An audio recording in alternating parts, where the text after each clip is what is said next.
and one has to start taking very positive stands on things.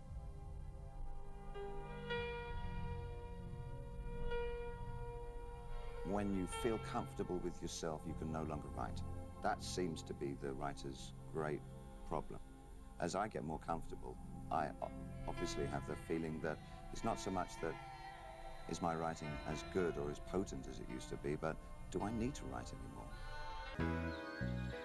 There's a certain buoyancy that you can develop as you get older. If you are capable of absorbing that it's a finite life and a finite existence, and it's a kind of a knowledge that you cannot possibly entertain when you're young. You cannot entertain the real magnificence and inevitability of the short span of years that we spend on the earth. And I think if you are really honest with that reality, you can have a kind of a freedom, artistically, spiritually and emotionally, that you don't have when you're young. To shape the scheme of things. The idea of holding on to anything that's manifest seems farcical. There is nothing to hold on to. Youth, physical things, or definitely possessions. I think that we're coming into an era of chaos, and chaos is meaning in our lives. And I think that we have to readapt our interpretation of religion and spirituality to suit our new millennium. Chaos and fragmentation is something that I've always been very comfortable with. Because I've always felt that there's no real, essentially one truth in life, that the way we live is trying to make sense of an endless vortex of fragments. That essentially we try and pull these weedy little truths and absolutes out of this kind of mindless chaos, which is the real universe.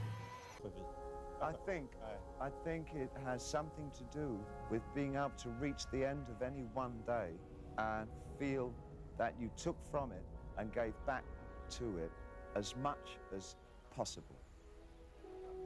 I hate to waste days. I've just been feeling a lot more comfortable with life and myself and my writing and everything as the years go by. So I just happen to be in a great place. I'm really lucky in that way, because I look at some of my mates and some contemporaries, and I know some of them feel, I don't know, tired or bitter or, you know, a number of things that traditionally are supposed to go with getting older, you know, and I've just been very fortunate that it just hasn't happened to me. I just feel really, I'm pretty keen on everything. I've just landed on my feet. I've done and do everything I've always wanted to do, you know. And that's been... That's a great thing. Oh, it's extraordinary. It really is extraordinary. I have an incredible life. It's been amazing. I'd love to do it again. So I was determined, ever since I was 16, that I would have the greatest adventure that any one person could ever have. And I set my sails in the general direction of uncharted waters. I put myself through everything, absolutely everything that came along. It was very important for me to expand my horizons and seeing just how near to the line I could get. I've been so eclectic all my life. I've been admiring of so many different people and so many different things that they've done. I feel that I owe so many for the way that I think and do things.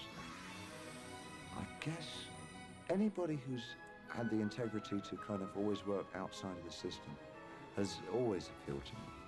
Whenever I'm teetering on sort of what I know is what I do best and what I really feel for. And if the other thing I would say is that if you feel safe in the area that you're working in, you're not working in the right area.